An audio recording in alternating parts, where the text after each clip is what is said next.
राज ठाकरे यांच्याकडे खरं तर अगदी बोटावरती मोजता येईल इतकेच निष्ठावान आहेत आणि त्यातलाही एक निष्ठावान चेहरा आज भाजपच्या गटामध्ये सामील झालेला आहे. संतोष धुरी यांनी आज भाजपमध्ये पक्षप्रवेश केला आणि त्यानंतर त्यांनी पत्रकार परिषद घेऊन राज ठाकरे आणि उद्धव ठाकरे दोघांच्याही धोरणावरती टीका केलेली आहे. जेव्हा हे दोघे बंधू एकत्र आले, ठाकरे बंधू, तेव्हा वाटत होतं की मराठी मतं ही एक गठ्ठा राहतील, ती फुटणार नाहीत आणि त्याचा फायदा राज ठाकरे आणि उद्धव ठाकरे दोघांनाही होईल. पण उलटच होतंय. ज्या लोकांना तिकीट मिळालं नाही, जे अनेक वर्ष तुमच्यासोबत होते पण ऐन वेळेवर त्यांना डावललं गेलं, असे अनेक लोक ठाकरे गटाला आणि राज ठाकरे यांना सोडून जात आहेत. आणि मुंबई महानगरपालिका निवडणुकीच्या तोंडावरती हा एक मोठा धक्का मानला जातोय. नेमकं काय घडतंय? मुंबईमध्ये ठाकरे बंधूंची स्ट्रॅटेजी एकत्र येण्याची ही त्यांच्यावरतीच उलटतीये का? या सगळ्यावरती आज या व्हिडिओमधून बोलूयात. संतोष धुरी यांनी पक्ष नेमका का सोडला? पत्रकार परिषदेमधून त्यांनी नेमका काय खुलासा केला? कोणत्या भाजपच्या नेत्यानं संतोष धुरी यांना भाजपमध्ये आणलेलं आहे, हे सविस्तर तुम्हाला सांगणार आहे. व्हिडिओ शेवटपर्यंत बघा. नमस्कार, मी अमोल किनोळकर. आपण पाहत आहात महाराष्ट्र टाइम्स ऑनलाईन. तर संतोष धुरी हे कोण आहेत ते आपण आधी पत्रकार परिषद घेतली आणि त्या पत्रकार परिषदेमधून संतोष धुरी यांनी राज ठाकरे आणि उद्धव ठाकरे या दोघांवरही टीका केली. काय म्हणाले ते? की राज ठाकरे यांनी हिरवं रक्त असलेल्या लोकांसोबत युती केलेली आहे. या लोकांनी मनसेचा पूर्णपणे ताबा घेतलाय.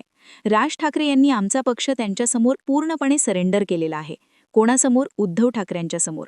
संतोष धुरी यांचं हे वक्तव्य अनेक अंगांनी महत्त्वाचं आहे, की जे म्हणत होते ना की दोन्ही ठाकरे बंधू एकत्र आले तर ताकद वाढेल, असं होत नाहीये. उलटच होतंय.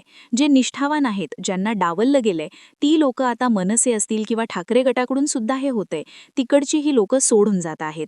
आणि त्यामुळे भाजपचा गमछा त्यांच्या खांद्यावरती पडल्या पडल्या त्यांनी दोघाही ठाकरे बंधूंना जोरदार लक्ष केलेलं आहे. मुंबईमध्ये मनसेला 52 जागा सोडल्या माहिती आपल्याला. त्यापैकी 7 ते 8 सीट निवडून येतील की नाही याचीही शाश्वती नाही, असं त्यांनी म्हटलेलं आहे. म्हणजे 52 पैकी 7-8 सीट जरी निवडून आल्या तरी खूप झालं, असं संतोष धुरी यांचं म्हणणं आहे. उद्धव ठाकरे गटानं कोणत्या सीट दिल्या मनसेला? की ज्या सीटवरती ठाकरे गटाकडे उमेदवारच नव्हते आणि ज्या ठिकाणी त्यांचे विद्यमान नगरसेवकांचे नाव खराब झालेलं आहे, अशा सीट त्यांनी मनसेला दिलेल्या आहेत. माहीम, दादर, वरळी, शिवळी, भांडूप हा जो मराठी बहुल भाग आहे, कोकणी माणूस इथे जास्त प्रमाणावर आहे, कोळी आहे, जो मूळ मराठी आहे, मूळ मुंबईकर आहे, त्यांचा जो भाग आहे त्या भागामध्ये मनसेला फक्त 1 जागा देण्यात आलेली आहे. आणि त्यामुळे जो मराठी बहुल भाग आहे त्या ठिकाणी जास्तीत जास्त जागा निवडून येण्यासाठी ठाकरे गटाने आपले उमेदवार उभे केलेले आहेत. आणि ठाकरे गटानं त्यांना ज्या सीट सोडायच्या होत्या त्याच मनसेला दिल्या. हा पहिला आक्षेप त्यांचा होता. आता अर्थात या पत्रकार परिषदेमधून त्यांनी हे स्पष्ट केलंय की मला नगरसेवकाचा सीट मिळालं नाहीये किंवा मला एबी फॉर्म दिला गेला नाहीये म्हणून मी सोडतोय, हे कारणं त्यांनी दिलेली नाहीयेत. पण त्यांची नाराजी स्पष्ट आहे. ते 194 वॉर्डमधून लढायला तयार होते, परंतु त्यांना तिथून लढता आलेलं नाहीये. ठाकरे गट आणि मनसेनं मुंबईमध्ये जागा वाटप सुरू असताना प्रत्येक विधानसभा मतदारसंघामध्ये मनसेला 2 जागा सोडायचं असं ठरलेलं होतं. ते फॉर्म्युला सांगतायत की नेमकं काय ठरलं होतं दोघा बंधूंमध्ये.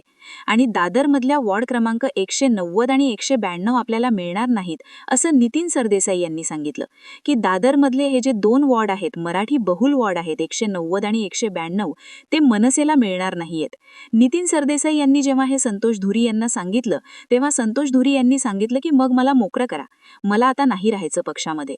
म्हणजे अशा पद्धतीने आमच्या जागा, ज्या भागावरती, ज्या वॉर्डमध्ये आमची ताकद आहे, त्या ठिकाणी जर आम्हाला अशा पद्धतीने डावललं जात असेल तर मला मोकळं करा. तो वॉर्ड देखील प्रकाश पाटणकर यांच्याकडून काढून घेण्यात आला. मला जागा वाटपाच्या चर्चेत घेतलं नाही आणि उमेदवारीही दिली नाहीये. म्हणजे उमेदवारी दिली नाही ते भाग सोडा, पण जागा वाटप होत असताना सुद्धा आम्हाला त्या सगळ्या चर्चेमध्ये घेतलं नाही. मलाच नाही तर संदीप देशपांडे यांना देखील या चर्चेमध्ये सामील करून घेतलं नाहीये. आणि हे का घेतलं नाहीये? तर वांद्र्यामधल्या, म्हणजे वांद्रे भागातला जो बंगला आहे, त्या बंगल्यावरून हा आदेश आला होता की या दोघांना जागा वाटपापासून दूर ठेवा. कोणाला? संतोष धुरींना आणि संदीप देशपांडेंना. आणि त्यामुळे मी आज पक्ष सोडतोय. जागा वाटपामध्ये आम्हाला कुठेही चर्चेमध्ये सामील करून घेतलं नाही आणि आम्हाला तिकीटही दिलं नाही. मग आम्ही का राहावं? हा सवाल त्यांनी केलेला आहे. आणि अर्थात जेव्हापासून मनसे अस्तित्वात आली तेव्हापासून संतोष धुरी असतील, संदीप देशपांडे असतील, ही सगळी लोक